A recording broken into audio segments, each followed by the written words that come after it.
Hi everyone! So today is the 5th of June. It's time to bring you another lovely fanciful challenge. This month we are creating diorama cards. So with the ladies, Monica from Paper Mona, Monica from Crafting with Quilling Lady, Christine from Christine's Cards and Things, Jenny from Ginger Ninja Crafts. Every month we are going to bring you a different fancy fold. If you would like to share your own makes, just use the hashtag FFC Challenge 2023 on your social media, so we will be able to see your gorgeous mix also. We also have a Facebook group, which I will link in the description box below for you all to find. If you're interested, just join us and you can also share your makes in there and see other people's gorgeous makes or their takes on each month as a challenge. So today, unlike normally, I would start with my card base. I'm going to start with some of the decorations. So you can see the beautiful butterfly frame stamp and die set from Chloe's Creative Cards.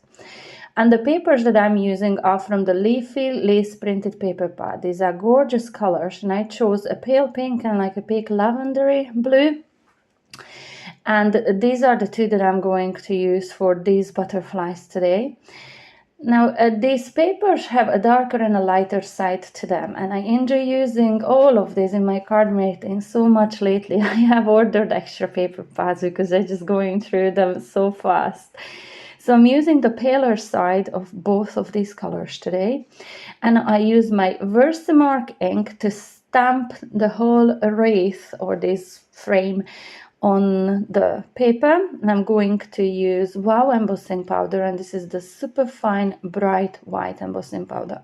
I'm going to repeat exactly the same on this lavender blue color. And then you will see in a minute that this stamp and die set comes with dies to cut out the outline of this wreath to use as a lovely embellishment on your card, which I'm not going to use today. It also comes with all the individual butterfly dies to cut out all the lovely butterflies on this, and that is what I'm going to go for today. Usually, when I sit down to make a card, I do have kind of a plan in my head. For this card, I didn't. I've been so busy lately doing all different things. Honestly, I just have very little time to craft, and it's breaking my heart because I'm just eager to go. I have so many ideas and so many projects started. But I definitely will catch up with myself soon, I promise, and I'll be back with lots and lots of videos for you. But today I kind of had to go just with it, and the idea I had in my head when I sat down to do this card turned out completely different from that. And it turned out beautiful. So this is broken china and worn lipstick. I'm just adding a little bit of an ink just to parts of those butterflies. I'm not covering the whole butterflies, just to add a little bit of a dimension there. It looks a bit messy, but once I cut these out, they will look absolutely gorgeous. So what I knew that I was going to do today, I was gonna go for like a dreamy, fairy butterfly kind of a card. And in my head, I was going to use lots and lots of foliage, and that did not happen. I did try them on off camera, and I did not like that. So the card will turn out beautiful, but completely different from what I had planned. and that's okay. Sometimes it's just okay just to change your mind as you go and you see what works and what doesn't work with your card. I adore how this will turn out at the end. So it really has that dreamy kind of a sparkly feel to it, and you will see I will show you the products in a moment that I used to create some of the embellishments that I already created ahead of time, and they are just stunning. So I'm running this through my die cutting machine, and once all those are cut, I can run through the wreath one more time with the butterflies that I couldn't fit the dies on all at the same time. And then I'm gonna go and do exactly the same thing to the blue butterflies, and then I'm just going to set them aside. At this point, I was planning to put some glitter on these butterflies as well, but I will not do that later. You'll see why. So I'm just fixing up that one butterfly that didn't have enough ink in it, and I'm going to set this aside now. And now for the card base, I used a 300 GSM's quite heavyweight white cardstock. I'll need 4 pieces of these panels, and mine measure 8 by 6 inches, but you can reduce that to any size or increase that to any size that you want. This one measures 3 by 6 inches, and on the 3-inch side I scored down at LV half of an inch. So half an inch, 1 inch, 1.5, 2, and 2.5. Turn round and score on the other side as well.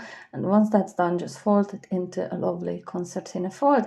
And now I will need 2 pieces of this, one on either side of my card. The reason I'm working with an 8 by 6 inches card base is because of the embellishments that I will be using, but you can very easily adjust that. So I will be gluing the very last piece of that concertina fold behind my card base.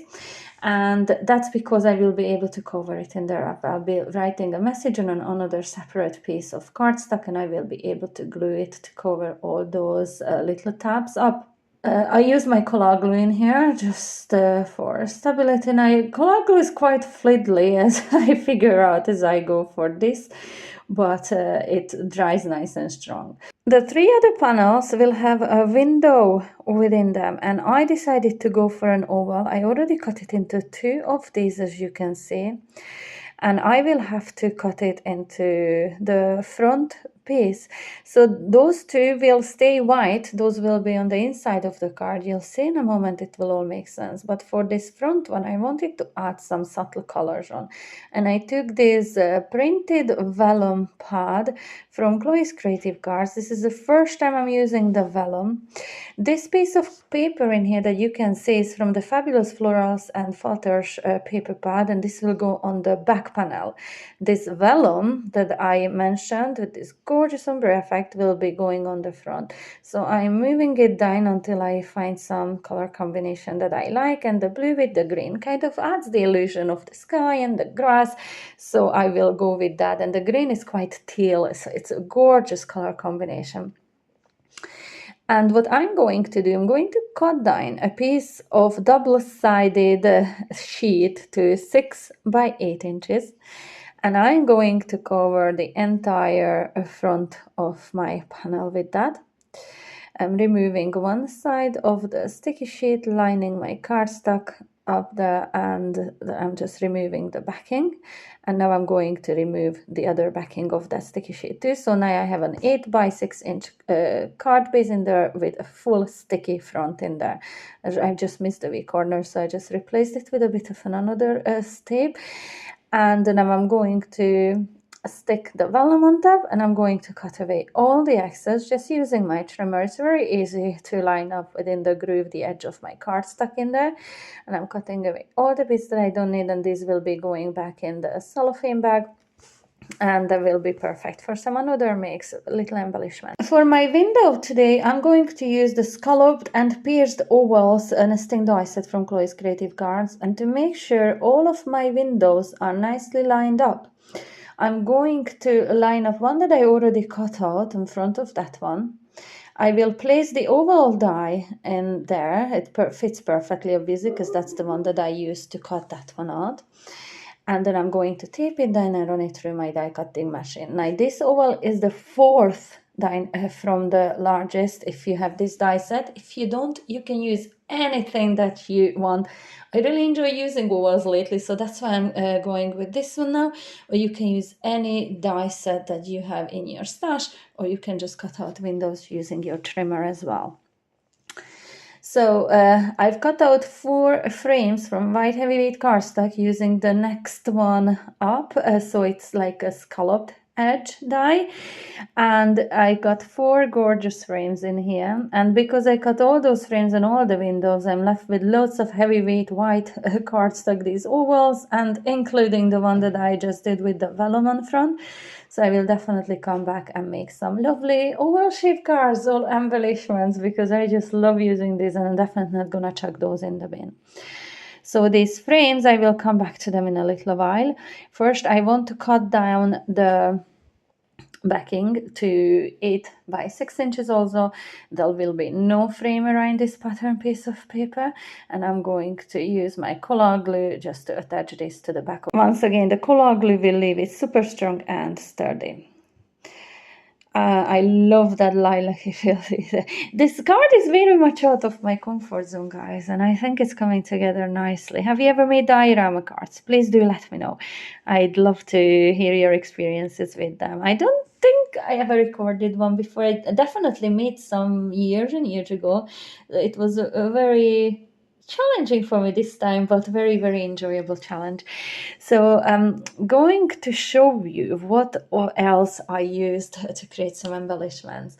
And the newest trio from Wow Embossing Powder, which I have in my stash, one of the newest ones, is this lovely Candy Buffet trio by Joe Herbert. And these are gorgeous embossing glitters. The colors are Fairy Clydes, Rock Crystals, and Grapefruit Fizzles. And these have this lovely lilac-y, lavendery, pinkish, whitish kind of a theme to them with some stunning sparkle.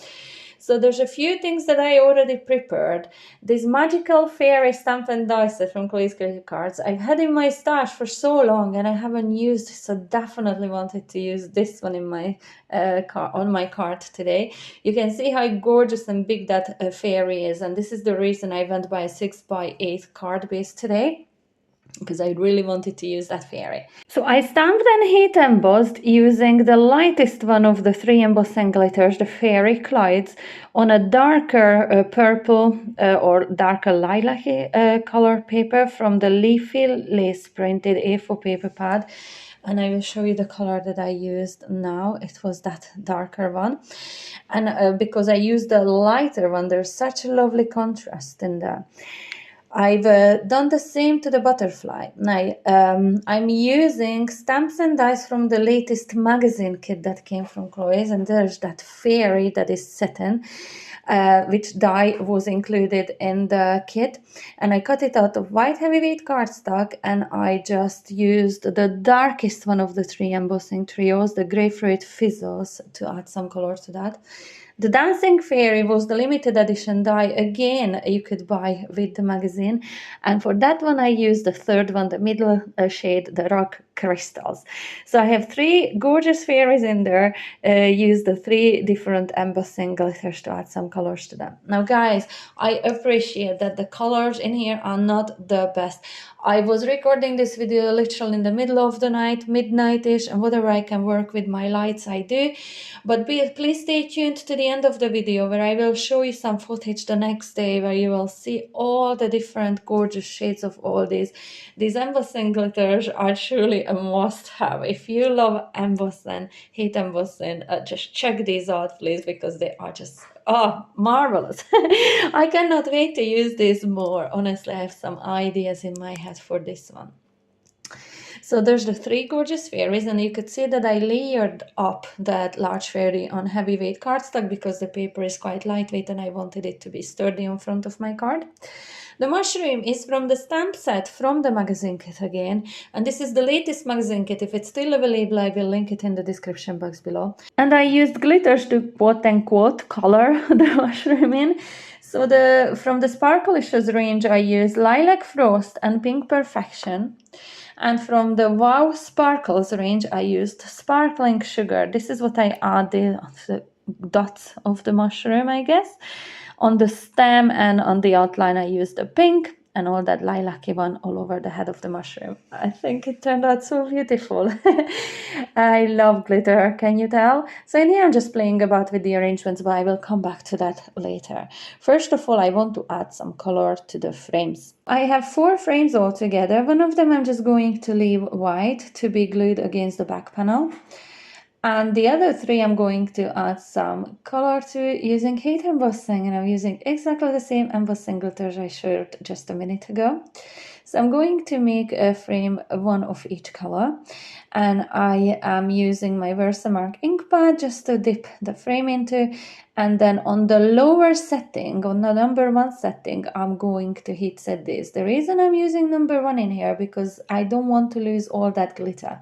If I started to heat set this on number 2, all the glitter would just blow off before the powder melts. This way I'm ensuring that all the glitter stays nice and trapped in there, and it turns out so beautiful.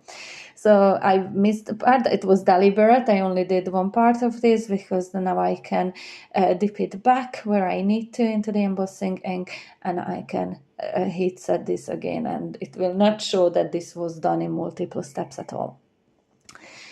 So again, using on number 1 setting, I'm heat setting this, and once I have done it all on number 1, I'm going to turn it on to the higher setting and just go around it one more time.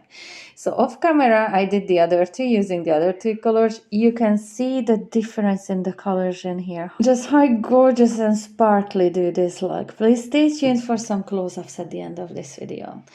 So in here, I'm going to glue one of each of these on the 3 panels that I have, 2 of the white ones and one which I added the vellum to. And to do that, I'm just using my quick grab glue. I'm gonna go all around the frame and just literally glue it all around that window in there. So I'm gonna do that on all 3 of these. And I was just playing about with the ideas of which one looks best on the front and on the back. It really doesn't matter, they are all stunning. So all the 3 of them are done and they are looking gorgeous. So now I want to glue the white one against the back panel. But I want the dancing fairy to go behind it, so I'm just kind of arranging them in here to see what I want to put where, what arrangement I like the most. So I'm going to start with gluing the dancing fairy to the back panel. And again, I'm just using my quick grab glue in here. If I use my collage glue on the little details and all, I know it would just start to ooze out, and I didn't want to having to deal with all that mess. So the quick grab glue, art glitter glue works just absolutely perfectly in here. A piece of scrap paper, and I smoothed it all down. Now I'm going to line up this white frame against the window in there so I can get it kind of the same position as the other window frames are. I'm going to turn it around and I'm going to use that just as my stencil or guide to glue the white frame around it. Now it's time to add all these panels on each section of the concertina fold. Now this is what I meant that the collage glue is so fiddly in here. Obviously because it's very strong but very slow drying, so it's not the best for impatient people like me. It just kept moving out of place in there. If I was to start this again, I would probably use double-sided tape for this bit. So I'm adding that first panel on the first fold of the concertina, and then the second panel on the second fold, but I'm not going to glue this down yet on the other side because I just realized that I wanted to add my mushroom behind that first one. So adding a bit of strong quick grab glue, I'm gluing it on. I will cut away that piece that is overhanging on the bottom. But in here, I just decided to add a bit of foam pad behind that mushroom. I mean, the card will still fold flat. There will be a lot of dimension or a little bit of dimension to this card anyway, but I wanted to add a bit of a foam pad to make sure that all that sits nice and straight and away from the backing, so it creates a lovely dimension. So all the fairies are on different levels of this card and it just looks so gorgeous once it's finished. You'll see, guys, in a minute. So now I'm going to fold the other side, the other panel over to the other side, and I'm going to glue that in there as well. And then finally, I will add my colorful panel, the one that I used my vellum to decorate, onto the front. Now to add my fairy, I decided to use a bit of a hot glue instead of a liquid glue, just for a bit of an instant bond. I just love that. Next, I will attach that butterfly that came with the stamp and die set. Again, just using a bit of a hot glue just to the top of the card. It's almost kind of like flying onto the fairy's hand. Now, the other fairy that is sitting on the mushroom, that die came with these lovely sparkles or floral little dies as well. And I just left those white for now. I was going to leave it later to decide if I wanted to add some sparkle to those or not. And I just decided to leave them plain. Plain white, just gluing some of them onto the back in there as if the fairy was releasing those flowers or sparkles into the air. And I don't think they needed any sparkle because there's so much sparkle going on the card already. You'll see in a minute. So all these butterflies I'm trying to arrange, I'm not going to be using all of those. So first in here I was like, should I use the pink? Is the pink a right idea? And I was going back and forth between just the blues or the blues and the pinks, and I decided to use the pinks. I think they lift everything, they kind of bring everything together so beautifully. So I decided to go with both colors. So I am just using a little bit of hot glue to add some of the butterflies around the frame and then the background.